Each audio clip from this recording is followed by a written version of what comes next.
আছেন? আজকে এমন একটা রেসিপি শেয়ার করছি, সেটা হয়তো অবাক করে, আপনারা হয়তো কোনোদিন তৈরি করেননি। যদি কেউ করে থাকেন অবশ্যই সেটা কমেন্টের মাধ্যমে জানাবেন। আমি একটা মিক্সড আচারের রেসিপি শেয়ার করছি।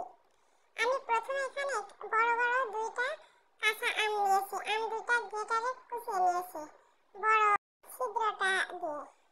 প্রথমে 1/4 কাপ সরিষার তেল দিয়ে দিয়েছি। এখানে তেলের উপরে রসুন কুচি, আদা কুচি, তেজপাতা, দুইটা তেজপাতা আছে, 4টা দারুচিনি আছে, 4 টুকরা এলাচ আছে।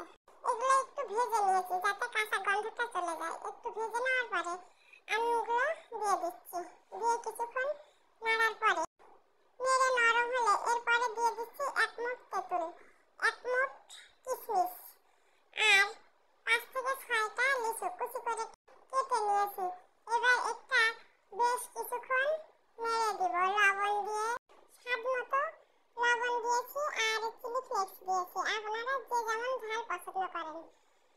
আমার ফোনে একটু ডিস্টার্ব হয়ে গেছে, আমি এই জন্য পুরোটা দেখাতে পারছি না। আমি মুখে বলে দিচ্ছি, আপনারা একটু শুনে নেবেন। ভালোভাবে ভেজে নেওয়ার পরে পরিমাণ মতো মিষ্টি দিয়ে দিয়েছি। চিনি অথবা গুড় যার যেটা থাকবে সেটাই দিবেন।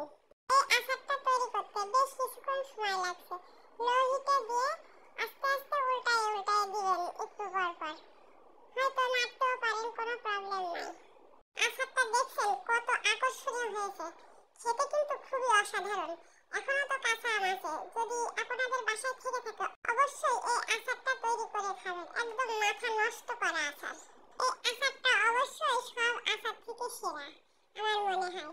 যারা একবার তৈরি করে খাবেন তারা প্রত্যেক বছরেই আশা করব তৈরি করে খাবেন। এটা খাওয়ার জন্য অপেক্ষা করবেন কবে কাঁচা আম পাবো। যাই হোক, অনেক কিছু বলে ফেললাম, ভুল ত্রুটি মার্জনীয়। রেসিপিটি যদি আপনাদের ভালো লেগে থাকে অবশ্যই আমার ইউটিউব চ্যানেলটি সাবস্ক্রাইব করে পাশে থাকবেন। আমি ভুলে গেছি, আচারের যে মশলাটা আছে ওটা ভেজে গুঁড়া করে নেবেন শিলপাটায় অথবা ব্লেন্ডারে। গুঁড়া করে 3 চা চামচ দিয়েছি এখানে।